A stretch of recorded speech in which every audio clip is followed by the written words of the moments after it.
आदरणीय श्रोता तथा दर्शक महानुभावहरू नमस्कार। म सुजन ढकाल। गजल लेखन सिकाइको दोस्रो कक्षामा यहाँहरूलाई धेरै धेरै स्वागत छ।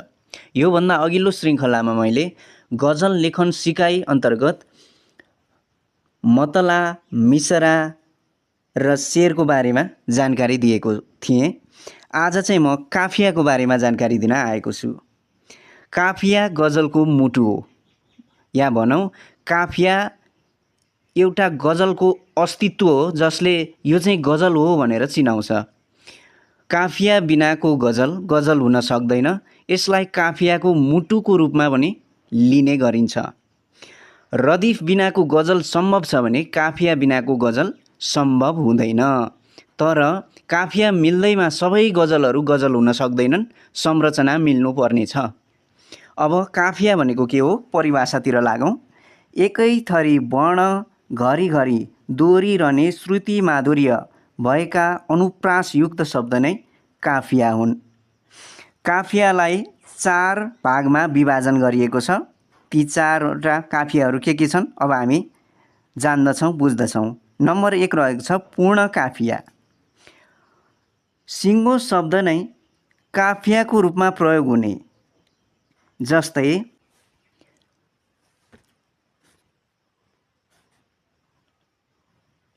फुल्ने, डुल्ने, घुल्ने आदि।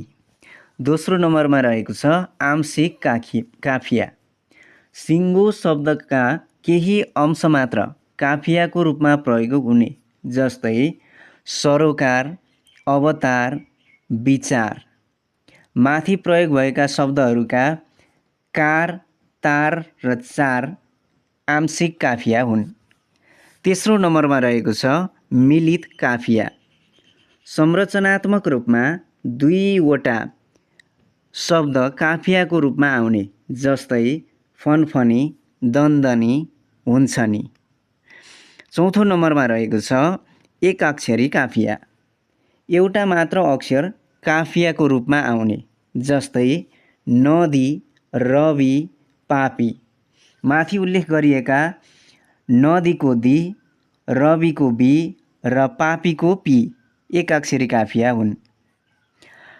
आदरणीय दर्शक महानुभाव, आज मैले काफियाको बारेमा संक्षिप्त जानकारी दिएँ।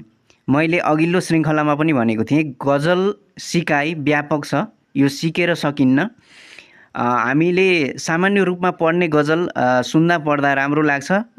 हामी लेख्न बस्यौँ भने पनि त्यो राम्रै जस्तो देखिन्छ, तर संरचना मिलेन भने त्यो गजल हुन सक्दैन। अर्को श्रृङ्खलामा म रदिफको बारेमा जानकारी दिने प्रयत्न गर्नेछु। त्यो एपिसोड पनि नछुटाउनुहोला। हजुरहरूलाई यो भिडियो कस्तो लाग्यो कृपया सल्लाह सुझाव प्रतिक्रिया दिन नबिर्सनुहोला। कस्तो भिडियो चाहनुहुन्छ कमेन्ट बक्समा कमेन्ट गरिदिनु होला। अर्को भिडियोमा फेरि भेट्नेछौँ। नमस्कार, धन्यवाद।